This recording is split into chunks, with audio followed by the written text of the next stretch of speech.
Great. Hello, everybody. Tomorrow in federal court, the Legal Aid Society and the United States Attorney's Office are going to make arguments that may be the first step in putting the city's jails in receivership. Receivership is a dramatic and highly unusual step. A court installs a chief executive who can run, not just monitor, the jails. But the city has certainly earned its way to this point. Despite a consent decree that's been in place for the past 9 years, violence in the jails has skyrocketed well beyond the levels that the court found unconstitutional in 2015. Today, just getting back to those unconstitutional levels of violence would be a victory.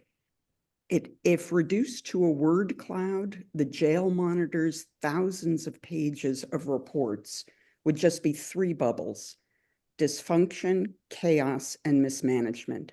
At one point, as much as a third of the correction staff wasn't coming to work.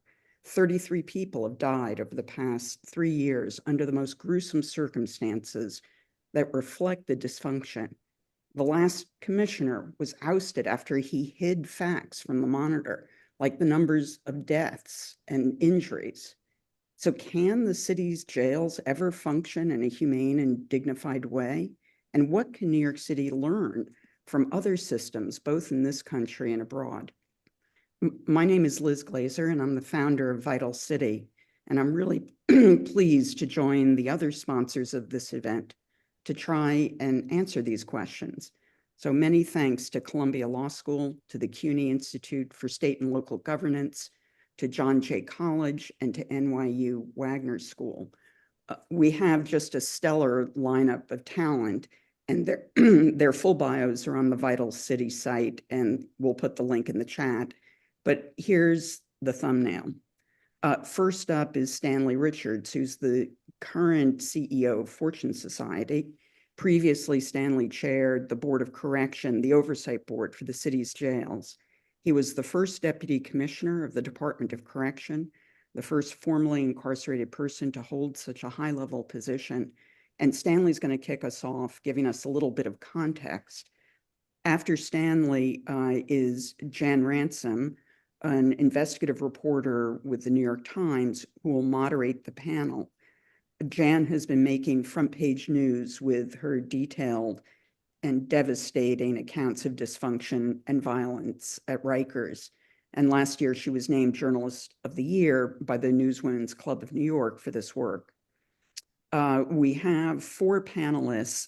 The first, Stan Bresnoff, may be having some technical difficulties, so we're hoping he'll join us. But Stan is a longtime public servant. He served as first deputy mayor, as the executive director of the Port Authority, the head of the New York City Health and Hospitals Corporation, the city's housing authority, as well as chair before Stanley of the Board of Corrections.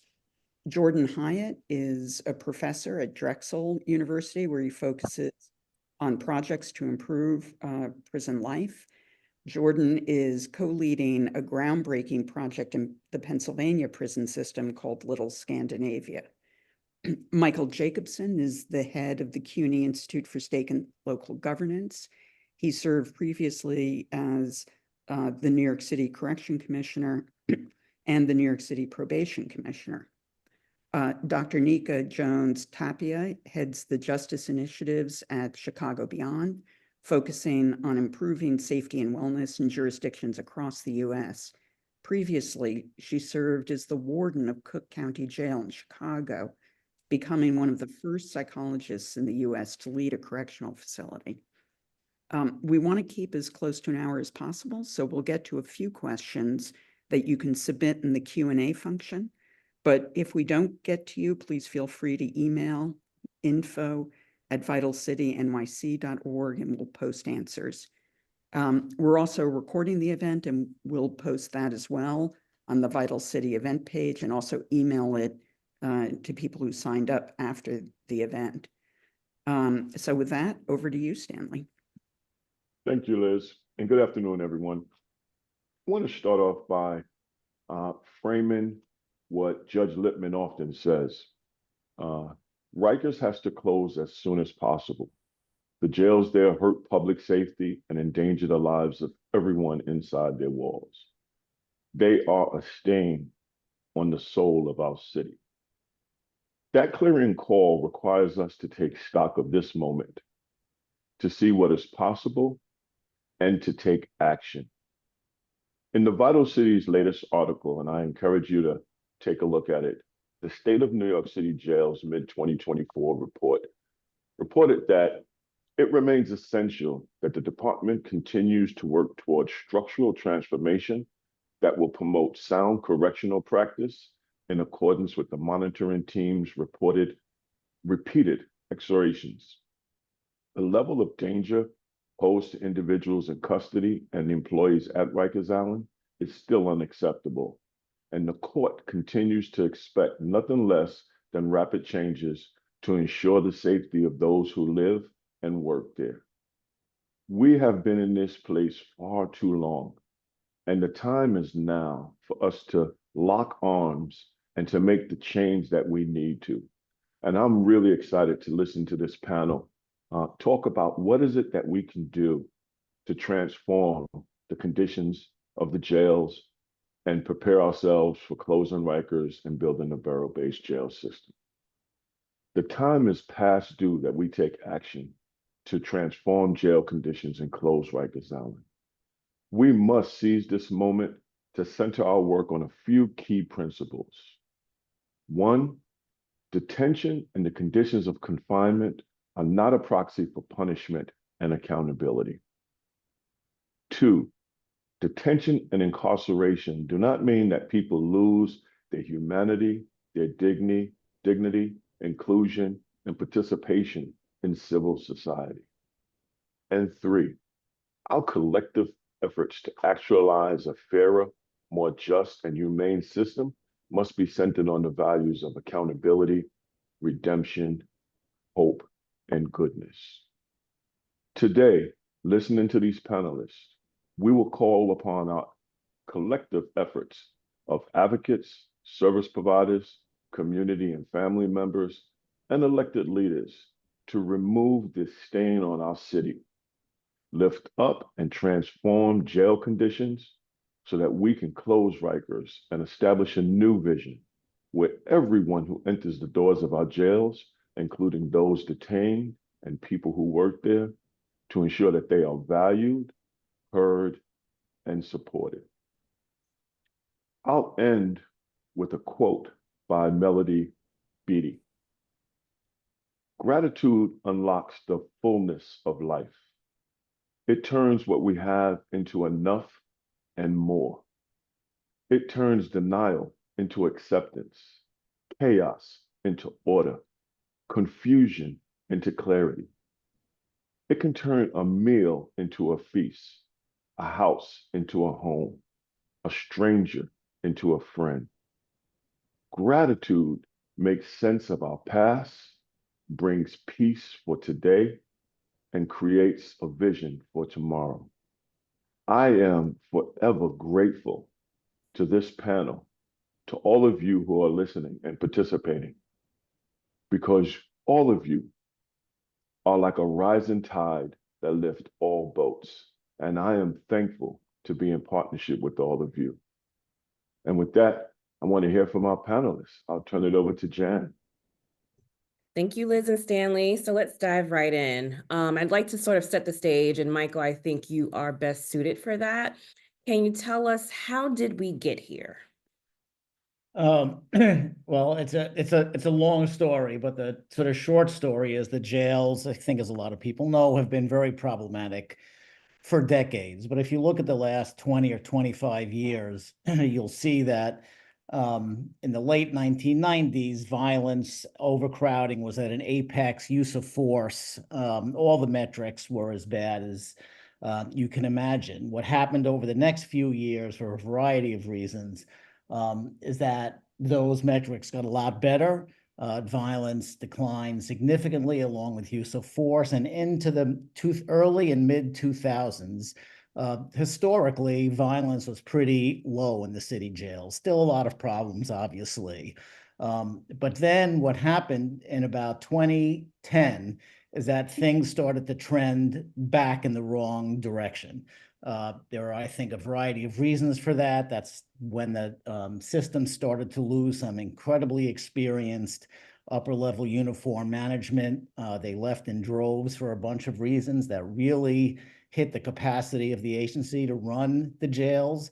And if you look what happened in the last 10 or 15 years, all those metrics, violence, missed medical appointments, use of force, people incarcerated, dying, started to get worse and worse. And in the last 5 or 6 years, they really trended up at exceptional levels that we really haven't seen for decades. That's what's so problematic. And though the department has made some gains in the last few months, there have been some incremental progress in some of those.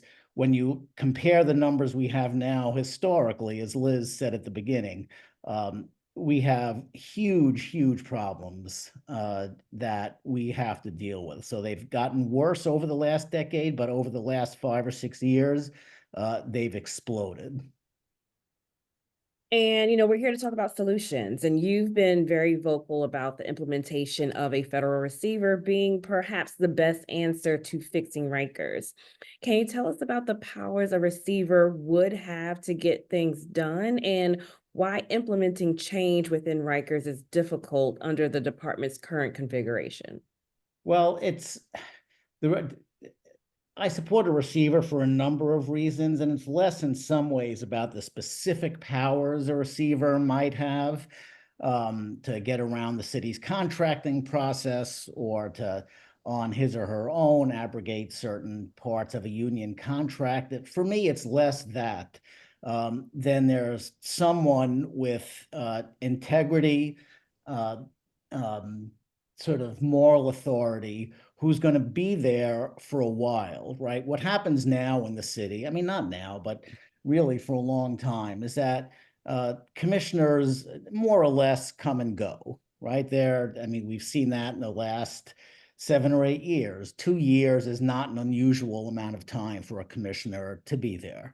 And the problem is that the problems in the department now are so deep-seated, and the imperative to do organizational and culture change, really in some ways to shift the entire paradigm of how a jail works, who should be hired, what the job of a correctional officer is, what a staff person should do, a rethinking of all that. And you can't just do that when different people come in and out every 2 years. You need some continuity. You need someone who has some independence, because that kind of organizational and culture change is tough to do.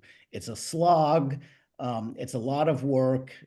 You bump into all sorts of politics. It has to be incredibly transparent. It has to involve not just other government agencies, obviously the staff and union in the jail, but people in the community, people who have lived experience. It's a long process to change the way a jail operates from top to bottom. And that, for me, is the power of a receiver.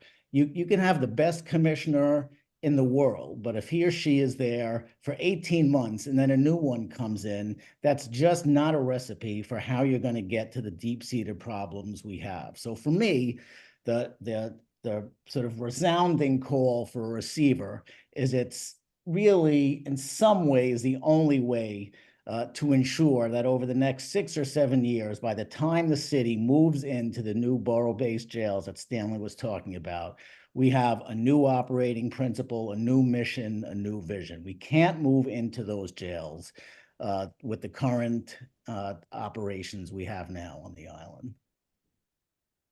But of course, the implementation of a receiver is reliant on a federal judge deciding one is necessary. This is a rare occurrence nationwide. In the meantime, we have a growing jail population with people spending far longer on Rikers awaiting trial. Violence against detainees and staff remains incredibly high. And so, in lieu of a receiver, how can city officials and perhaps even state officials work together to improve the conditions there? Well, I guess I'd say a few things. And I agree, a receivership is both highly unusual and perhaps not that likely. But in the absence of a receiver, you need a few things. One is you need a commitment at the highest levels of government. And when I say that, I'm obviously talking about the mayor and really also the governor, because this involves so much work, so many city agencies, and not only city agencies, but their judiciary, right? One of the things you said, which I assume we'll hit on a few times in this panel, is that lengths of stay now are just insanely crazy long in the jails. About a third of about a quarter maybe of the people are there for more than a year, and about a third of them are there for about 2 years or more, and several hundred are there for 3 years. You cannot hold people in a jail that long, even the best jail on earth. And this is far from the best jail on earth. It's just an abrogation of any notion of responsible justice. And one of the things that happens when you hold people so long, conditions that are so terrible, you have a lot of the chaos and violence that you see. No one should be surprised when people are there for years waiting the outcome of their cases. So the first thing, again, a mayor and a governor would have to do is work with the Office of Court Administration to drive down those times. At the end of the day, it's the courts that really control that, and they have to make this a priority. The chief judge must make this a priority for his administration. There are, I would argue, very few things that are going to be more important than shortening the lengths of time people spend on Rikers Island. If you didn't do anything else, and you have to do a lot else, but if you didn't do anything else, cutting those times down so people don't spend the time they spend now, so that their mental health doesn't deteriorate over months and months, that alone, and it's not enough, but that would be a huge, huge step and a doable one. And just to take it a step back to the previous question, if you could just really quickly explain further what a receiver is in this context. Sure. So a receiver is someone appointed by the court, the federal court, essentially to run the department. There are different ways to do that. You could carve out things that the receiver does, but that an appointed commissioner still does. I would argue you need someone to control the whole system. But it's not, people say, well, the federal government's taking over. It's not the federal government. It's literally a person who is appointed by the court to take control of the jails, who reports to the federal judge that has this case. So it has to be a pick that's done very carefully. You need the right person to do this job. It's a person who understands the politics, who understands labor, who understands how to turn complex organizations around. And that person, again, has a fair amount of power, but also independence from a variety of elected officials. And that, I would argue, is what you need. It's a big step, clearly.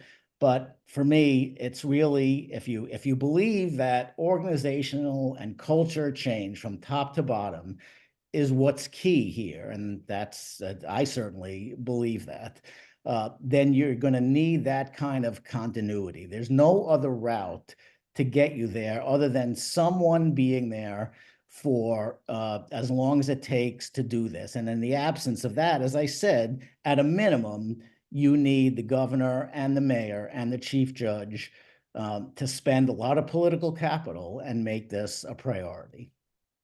Thank you, Michael. The city is expected to spend billions of dollars to build 4 new borough-based jails, but it will blow through its 2027 deadline to complete this project. One of the 4 buildings will reportedly be complete by 2029. Stanley, I'm glad you are able to join us. We were chatting before this. Can you tell us what some creative ways that the city could push for reform through the use of the borough-based jails? And Unmute your mic, Stanley.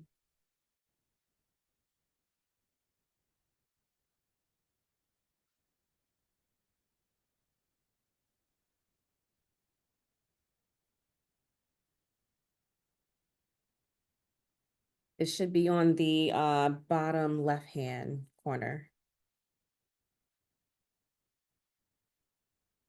There There we go. Okay.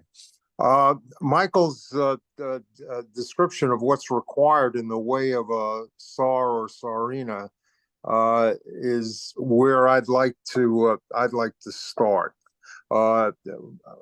Michael actually added one more element to the absolute disgust that I feel about the way we have completely failed over many, many years to fulfill our responsibilities at Rikers when he described what has happened in the length of stay of inmates.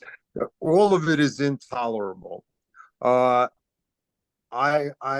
have become, while still a supporter of the notion of a receiver, dubious about the ability to find and empower the individual in a way that that individual can make a difference. But I wouldn't recommend reducing our efforts to achieve that, because it appears to be the only path. But what I've been thinking is that of the 4 borough jails, Brooklyn is the one that seems to have the best chance of opening in a time frame that could make a difference in some realistic calendar terms.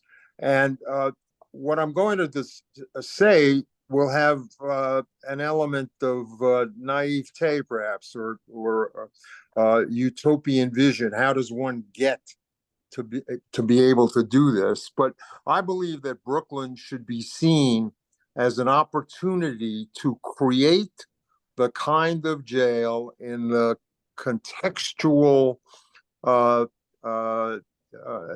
arena that demonstrates what a jail has to be in New York City.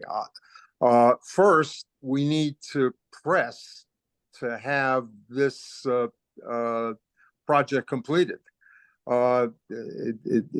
It can't go unnoticed that the powers that be that Michael alluded to, if anything, are passive in their responsibilities relative to the closing of Rikers and the opening of the borough jails. But Brooklyn is in a position to, in fact, happen, perhaps close to 27.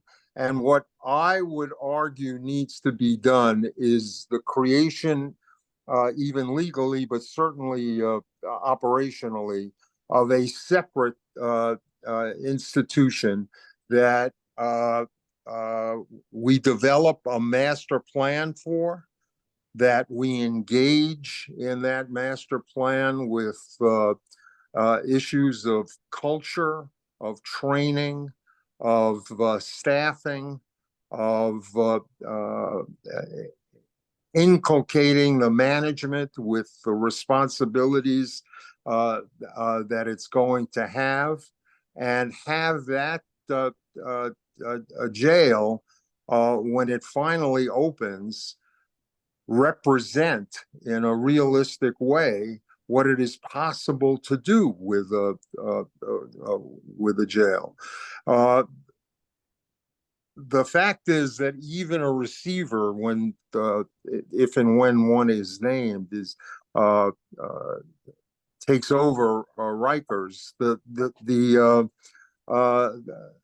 the ability to actually turn it around, to deal with the vested interests, to break the inertia that has gripped the department. It remains to be seen whether that can happen, and it's reflected in the federal court's reluctance to move forward. The case has been made, and it doesn't happen because the decision makers are concerned about the ability to deliver on what the mandate should be. But we could create in the Brooklyn jail the model that in fact could attack and address the issues that that have been identified over the years, starting with the architecture of the place. I believe a detailed master plan under an administration that would be established in advance now, I would argue, should be the moment of identifying the leadership of that institution. They should be responsible for producing a detailed master plan that addresses the major issues that go to the operation of jail, the safety of the detainees, the safety of the staff, how to deal with the elimination of solitary confinement.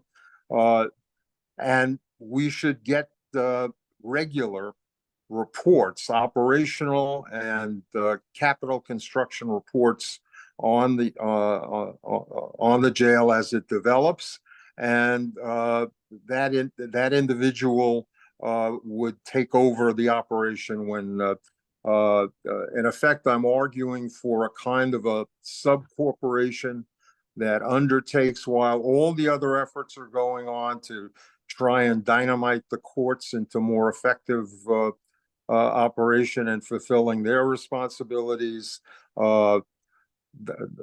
This is an opportunity. Otherwise, what we're talking about is pretty much the status quo. We will not see Rikers close in the near term. We will be having this same conversation today, 5 years from now. Brooklyn may be an opportunity to make a significant change. And I wanted you to talk really quickly about, because, when we had this discussion earlier, the way to make it, not simply a Rikers 2.0, you said that, the officers would be especially trained in this particular sort of separate facility. Well, I think Mike was absolutely on target when he talked about the need for fundamental cultural change in the Department of Corrections. It took years for us to get to this sorry place, and no single step at Rikers is going to change it. And the oversight efforts that and monitoring efforts to date, like the placement of cameras, have not fulfilled. They may have helped us make some improvements in the way that we monitor what goes on at Rikers, but in truth, it has not delivered on the promise that it presented when we first moved on cameras. So the cultural change, the inculcation of a sense of responsibility and duty of care for corrections offices, the accountability of management and their understanding of their role. God knows the police department is not a model in every respect, but it's a sense of a paramilitary structure where individuals are held accountable, where they understand their jobs, where their training is in a police academy setting. Those things matter. And I read somewhere recently that the training time for corrections officers has actually been reduced. So this combination of recruitment, of examining individuals for their suitability for the job, as opposed to simply trying to get bodies to wear the uniform and show up to work. A sense of duty as overseers and managers, tied to responsibilities as uh, uh, offices of the law, in effect. That's really important. Secondly, I don't know. Perhaps other people at the meeting do. How exactly the construction of the Brooklyn facility is proceeding? Who has laid out what the physical structure of this new jail should be? Are they the best minds in the correctional field? Are they thinking about what kinds of issues might be mitigated or addressed in the capital construction? Is anyone thinking creatively about how to better assure the safety of the population and of the correctional staff? I think the new facility, the one closest to completion, is an opportunity to address those things. Thank you, Ken. For nearly a decade, Rikers Island has been under federal monitoring to address a culture of brutality and neglect. Cook County Jail in Chicago was under similar monitoring by the Department of Justice. And Nika, as warden, you were able to make improvements leading to an end to the consent decree. How did you do it? How did you get correction staff on board with the changes that you were seeking to implement? Yeah, hopefully I'll offer a little ray of sunshine here, that I don't believe all hope is lost. At the time when the Cook County Jail met and exceeded the expectations of the federal consent decree, it had been monitored for about 40 years in totality. And that last federal consent decree spanned across about 7 years and covered almost every area of the jail, from food safety and sanitation to healthcare and security issues like uses of force investigations, a lot of what I have heard from the panelists thus far. And I had a unique lens into that because I was appointed the chief psychologist of the jail just a few months into that last consent decree, about 3 or 4 months into it, and was in charge of overhauling the jail's mental health system. And then I was appointed warden of the jail at a time that would end up becoming the final 2 years of the consent decree. And what I can tell you from those experiences is that in order to overhaul a correctional system, short of a receivership, it really requires an unwavering focus on the how and the what from everyone in the justice system. And it can't just be the responsibility of the leadership of that actual jail system. That lesson was critical for me and my team in seeing the jail through that last consent decree, and is really the foundation of our work at Chicago Beyond with our jails and prison partner systems now using our holistic safety framework. And the leadership team must really start with the how. It's centering the voices of their staff and people incarcerated in that system, and not just centering it in a way where you walk and talk, but actually having solution-focused discussions with both groups where the problems that exist are laid out and collectively solutions are developed. When people see themselves in the answer, and when people feel like they are a part of creating something, they are more likely to protect it. And so when Michael spoke about the real reality that a lot of carceral system leaders, jail and prison system leaders, have very limited tenure. That's one real reality. My tenure as warden was about 3 years. This kind of bottom up style, this democratic style of leadership allows for changes to take root even when there is a different leader who is put in place, because the staff are going to outlast the person who is in charge. People incarcerated, I hear you talk about the length of stay. Sadly, many of them will outlast the people who are in charge, and they live it, and so having their voices centered in it is a big part of the how. The leadership team also has to open themselves up for support from the outside. When you are also in a place too long, which is the second reality of some correctional leaders, when you are in a place too long, you can become desensitized to many of the aspects of the environment. It's called nose blindness. Like there's this phenomenon where, you lose your ability to smell when you've been in an environment for too long, and then to regain it, you have to step outside of the environment, expose your nose to other scents, and then come back in, and it's like, oh, your nose is open up again.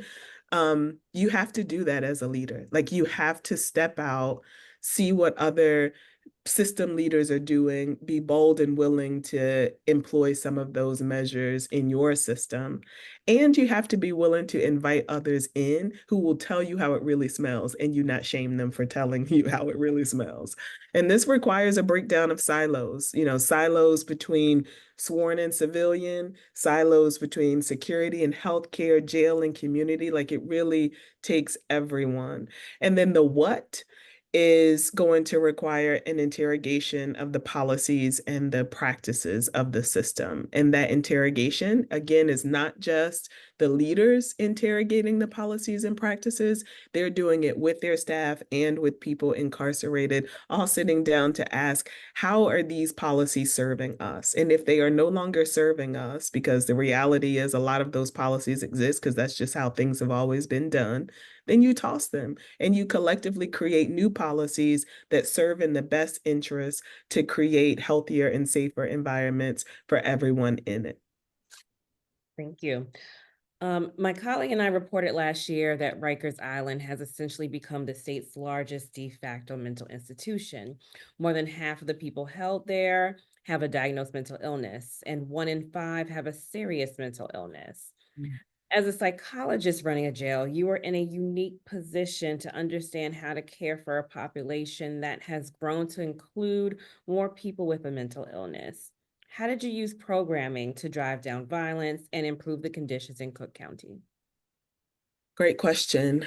Yes, as a psychologist and a warden, I have seen the impact of jails and prisons on the mental health of people who come into contact with it. And the reality is that more and more people, unfortunately, with mental illness, and more specifically with serious mental illness, are being funneled into jails and prisons. And that should never be the case. Jails and prisons are traumatizing in and of themselves. And for the person who is dealing with mental illness, it creates a very difficult pathway for them to get healthy. It's almost impossible. And not only are we setting that person up for failure, we're setting the staff up for failure, we're setting the community up for failure, and we're really setting the system as a whole up for failure. So I would encourage jail leaders to work with the criminal justice system stakeholders to move more people with serious mental illness into the community where they can get the treatment that they need. We did that during my tenure at the Cook County Jail, really helping other system stakeholders to understand what we saw. Jails operate under a veil and have done so for so long that even other partners within the justice system don't understand what staff are contending with on a day-to-day basis, and the community doesn't understand. And so the leadership team has to do a great job of telling the story of the men and women who are housed in that facility so that they can expose that reality and then work with the other justice system stakeholders to get people into the care that they need. The other thing that I'll say, and this was a learning actually after my tenure in Cook County, is that what is also true, as I reflected back on that time, is that jails and prisons are traumatizing in and of themselves. And while we talk a lot about mental illness, we rarely talk about the impact of trauma on the people who are incarcerated and on the staff.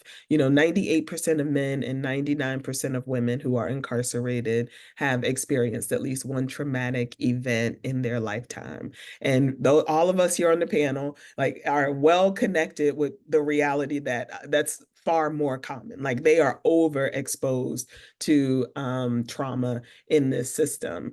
And research shows that about 2/3 of people who are incarcerated actually meet criteria for post-traumatic stress disorder. So that tells you like the level of the seriousness that these traumatic events are causing in people's lives. And that traumatic experience is not unique to people who are incarcerated. Staff are also overexposed to trauma. One study looked at correctional staff in a large state system and found that about 75% of them had seen someone seriously injured or killed on the job. That is far uncommon in any profession. And what that means is that now we have overexposed a group of staff who are coming in to do a job to trauma. And overwhelming amounts of staff are also dealing with post-traumatic stress disorder. Their prevalence of PTSD exceeds that you find in veterans, and it exceeds what you find in police. And so this experience of trauma is not just, dis-ease or discomfort, it's actually killing people. Correctional staff live 20 years less than people in the general public. The average life expectancy of a correctional officer is age 59. For every 1 year that a person is incarcerated, they lose an average of 2 years off of their lifespan. And so people are not acting out just to act out. Like people are acting out because they are really hurting, and they're hurting because of this system. So it's really the responsibility of all of us to create these healthier and safer environments so that people can actually heal. And, we've seen that bright light, in one jail system that has implemented Chicago Beyond's holistic safety framework, they saw a 45% reduction in uses of force over a 3-month period, while they reduced the number of people who were in restrictive housing. Stanley spoke about getting rid of restrictive housing. This facility has people out of cell for multiple hours a day, while they are also reducing the number of people in restrictive housing, and still saw a decrease in incidents. Another facility has opened up a transition unit, a step-down unit, to move people safely from restrictive housing into a setting where they can get access to programming and resources. And they are also seeing a drastic reduction in incidents. So it is possible, but it is going to require a lot of work from a lot of people that extends far beyond the leadership team within Rikers. Thank you. And just a reminder to our audience, if you can, please put your questions within the Q&A tab. That way we can be sure to get to them after our final panelists. Thank you. There have been more and more discussions about what a jail should look like and the role of a correction officer. Correction officials here in the U.S. have turned to Scandinavia for guidance. And why? Jordan, can you tell us about the prison and jail systems there? What makes them different from the correction systems here in the U.S.? Sure. So when we talk about the Scandinavian prison systems, we tend to focus on the fundamental differences, right? The differences in culture, geography, and population that define the two places in which prisons are implemented. And of course, we focus on the economics of it, both the fundamental kind of like social welfare system in the Scandinavian countries is distinctly different than what we have here in the United States. But prison is prison, and that is one of the commonalities across multiple countries and societies that we can use to compare, right? The deprivation of people's liberty feels pretty much the same no matter where you are, and that is kind of one of the starting points for a lot of these transnational comparisons. When we focus on the differences in those systems, it can be a source of both inspiration and aspiration, right? In Norway, for example, recidivism rates are reported somewhere between 20 and 30%. Prison sentences as a whole are shorter, with most people serving less than 1 year in custody. And prison conditions are reported widely in the media across the world as being more like a hotel and less like what we would expect to see a prison cell look like in an Anglo-American context. And each of the things kind of reflects the policies and the practices and the choices that we make, both as governments and societies, but they really kind of reinforce the kind of role that prison plays in the broader kind of like social economy. And so when we talk about the Scandinavian systems, we too often focus, I think, on those very visible things, right? What do the cells look like? What do the common areas look like? But instead, the most fundamental differences, and this kind of is a thread that runs throughout most of these other conversations, is the role of the prison officer. And in the Nordic countries, those staff are trained differently, they are treated differently, and they have very different roles and responsibilities inside of the prison environment. So in Norway, for example, for many officers, getting an education is part of a multi-year college level program that encourages training not only in the fundamentals of safety and security, but also things like social work, psychology, conflict resolution, kind of the things that make it easier for them to act not just as a guard, but take on the role of a social worker, which is baked into their job description, something that we generally don't see here in the United States. And really the role of those officers becomes the foundation for everything else that you see when you think about or look inside of a Norwegian or a Swedish or a Danish prison. The principle of normality is important in Norway, which is the goal of creating an environment inside of the prison that's not only not dehumanizing or damaging, but pretty similar to what they might experience on the outside, with the obvious distinction of not being able to go anywhere else other than in the prison. But those conditions themselves shouldn't be punitive. Again, it's the deprivation of liberty, the loss of freedom, that's the punishment, not the conditions of confinement. And of course, even in the Scandinavian countries, there have been changes over recent years, and they're starting to see some of the same issues that we've faced here in the US for quite some time. Recruitment and retention of high quality prison officers, overuse of isolation, challenge the Norwegian system. And the Swedish prison system is projecting a 20% increase in the total number of incarcerated people over the next 5 years. So we need to remember that these are not perfect systems. They suffer from some of the same challenges that we have, which inversely is an opportunity to find more common ground. And the last point I'll make is that if you were to go back in time and look at the Norwegian or Swedish prison systems in the 1980s or the 1990s, they would look pretty similar, some pretty similar to Rikers, in fact.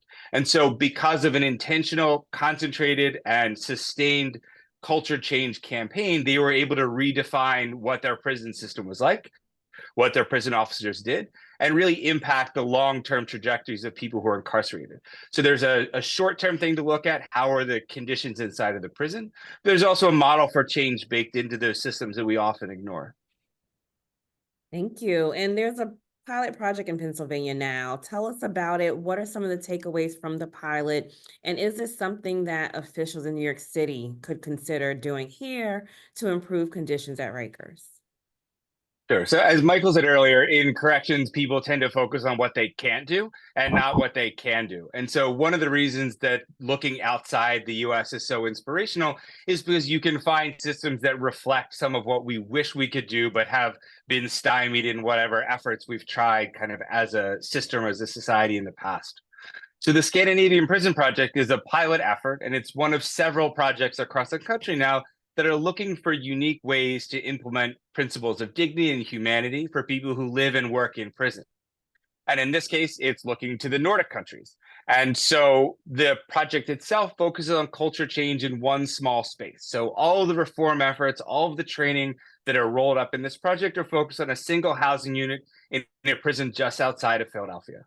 So beginning in 2017, a planning process began that resulted in bringing frontline correctional officers to Norway and Sweden and Denmark to better understand exactly how those systems work. And then the frontline officers spent weeks working in Norwegian prisons side by side with mentor officers. They've returned back to Sweden several times over the past few years, again, to develop cultural competencies and identify the policies and practices that might be possible to adapt, not copy, but adapt for the uniquely American or Pennsylvania environment. So a little bit of delay because of the pandemic, but the unit opened in May of 2022, and it is really designed by those correctional officers. They proposed these fundamental changes in the built environment and the way that they did their job to bridge that gap between Scandinavia and Pennsylvania and really rethink what prison could be for these particular individuals.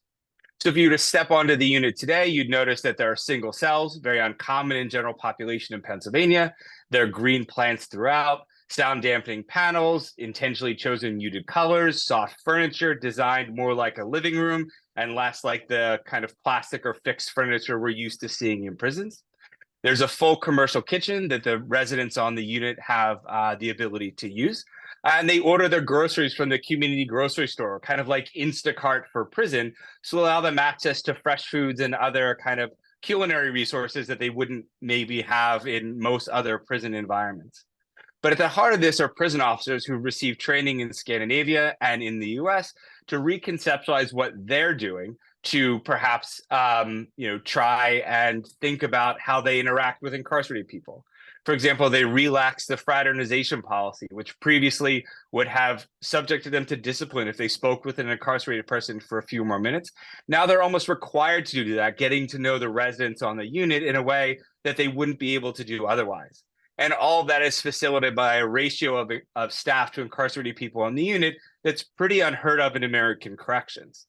This unit previously would have had one staff member for 128 incarcerated people. Now there's 64 men at any given time, usually with 3 specially trained staff working on that housing unit. So it really is kind of dramatically different than the standard conditions of confinement. And I think what this shows us is it's possible to make these changes. The unit has been running for over 2 years now, very much managed by the staff at that facility. And so it sets a floor for us. It shows us we can implement these kinds of changes in a high security environment without devolving into chaos. The use of restricted housing, violence is almost non-existent on the unit. Grievances and sanctions have been reduced meaningfully over the course of this year. And so it shows that it's possible that we can make these kinds of changes in the US. But just as it took a significant amount of work to adapt these principles from Sweden to make it here to Pennsylvania, other jurisdictions looking to model these kinds of behaviors would need to go through a similar process, understanding what local conditions are like, understanding what the unique needs and challenges are, and figuring out what might work there. Culture change is complicated and difficult, but this project, again, as a pilot, shows that it's feasible to do that. And as Stan mentioned, if Brooklyn is a blank slate or it is a time of transition as it was in the Nordics in the 80s and 90s, these are an inflection point where these kinds of systemic and holistic changes can actually take root with the support of an engaged management and leadership, and of course, meaningful investment in both people and the built environment. Thank you, Jordan. And so we have some questions from the audience. I'd love it if we can get to about 2 or 3 questions, and we're going to go about 5 minutes over if that's okay for everyone. And since we're talking about Scandinavia, let's just jump into this particular question. The audience member says, what does staff recruitment look like in Scandinavia? It seems that in New York City, corrections jobs are the jobs of last resort, at least among government jobs. Is that not the case in Scandinavia? That seems like a fundamental challenge to getting the people needed for jobs that, if truly focused on therapeutic approach, would require a really high level of skill. Yeah, I mean, there's a tremendous amount of variation even between the Nordic countries, but it is the case that these jobs are more desirable. And because of the way the kind of labor market is structured, they are better paid, more stable jobs. But the training and education doesn't happen before individuals arrive, but it's part of their onboarding process. As I said, in Norway, it's a multi-year process. It's the same case in Sweden as well. So it's not just finding people who are willing to do the job, but it's also giving them the right skills and giving them the opportunity to learn and grow into that position. And that's done with a combination of classroom and on-the-job training. But when we're looking at, as we heard previously, correctional officer training periods that are being shortened meaningfully, and the criteria being lowered in many jurisdictions, that does push against that. And one of the reasons this is a pilot project is because finding the right staff to do this job was a challenge, and now it offers an opportunity for growth after demonstrating feasibility. Thank you. And the next question is for Stan. Stan, are you still with us?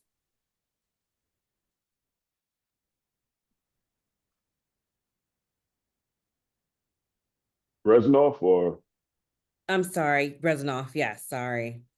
But while he works to get his mic back on, the question is, could Stanley please expand on his suggestion that the Brooklyn facility be a, quote, legally separate institution, end quote? A level of detail that I have not fully figured out. So this is more conceptual, and as I said, has a strong element of that could be considered naive. But I think it's desirable to think about this, especially in the lead up time during construction, as a parallel or sub corporation within the corrections domain. It's in other arenas, the city and the state have established separate entities as a kind of subcorporation. Think Brooklyn Navy Yard or other economic development projects in healthcare, spin-off corporations. The notion would be to give enough independence and support to an effort that we hope will not be characterized by what grips Rikers on a daily basis. And the Riker struggles need to go on. They need to have priority focus, even if we're not optimistic about impact. So I am thinking in terms of whether that not so much legally, but politically, something that is recognized within corrections by the commissioner and so on as a more or less separate entity. It's full of complications and difficulties, union contracts, how to engage the workforce and the union leadership so that they don't see this as a threat, but rather as an opportunity, as it seems to be working out in Pennsylvania. So no, I haven't quite figured this out. It starts with a political decision that everything else that we've tried to do comes with the answer, you can't get there from here. We have to try and figure out a way to get there from here. And I think treating this in some form as a separate supported entity is the only way to go. Thank you, Stan. And this may be the last question that we can take. The audience member, and I think anyone can respond to this, said, outside of length of stay, do you have additional thoughts about how to reduce the census in a sustained and meaningful way? I mean, I can start, and again, the biggest, clearly the biggest way to reduce the census is through length of stay, because it's so incredibly high right now. I mean, you could cut the population in half if you went back to length of stays we had a decade or so ago, and those weren't great length of stays either. So that always has to be sort of top of mind. But yes, there are certainly many more diversion possibilities than we have now. You know, when Jordan was talking about some of the differences between the Scandinavian countries, you know, one of them is that each one has a different way of handling people with serious mental illness, but they essentially have separate forensic mental health systems, right? They don't go into prisons. I mean, prisons, as Negan and others have said, this is not a place, and certainly jails, for people who are mentally ill. So that's something for the city and for the Littman Commission, which Stanley and I are on, to think about, right? The city, and this is not just a New York City issue, this is a US issue. We don't have separate systems that handle people who are diagnosed early on with mental health issues and then diverted. But there's no reason we can't have that. That's best practice, and we should do it. That would be a huge way to not just lower the census, But to get people who are mentally ill and seriously mentally ill, the treatment that they need, which in some ways they can never really get in a jail or prison environment. And then there are just straight up alternatives to incarceration, whether it's more supervised release. Because I think it's important, given the sort of background to that question, to understand that jails are sort of inherently harmful places, even the best ones. So you want to use them with incredible parsimony. Only people who really, from a judge's point of view, pose a serious public safety threat should ever be in a jail. That no one else should ever be in a jail other than someone who a judge determines is a serious public safety threat. And in a lot of ways, people who are mentally ill should also never be in a jail. So you can imagine a jail system that's easily half the size, easily, if not less, than the one we have now. That's our North Star in some ways, like a system based on dignity and humanity. And it's not impossible to get there. But as Stan just said, we just have to start. And I don't know if anyone wants to quickly take a stab at any other portion of that question. If not, okay. Well, thank you for tuning in. That concludes the Q&A from the audience. I will now turn it back over to Liz. Great. Well, thanks, everybody. Just a phenomenal discussion, kind of popping with insights and ideas. We're going to, for the questions we didn't get to, we'll post answers online.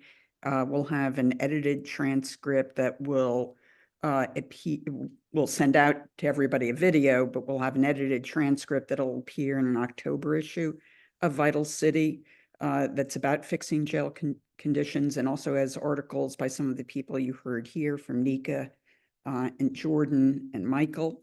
And we'll have a bit of a sneak preview of a couple of those articles posted tomorrow on the Vital City website. So thank you very much. What an incredible group of people, incredible insights. Thank you. And have a good afternoon, everyone.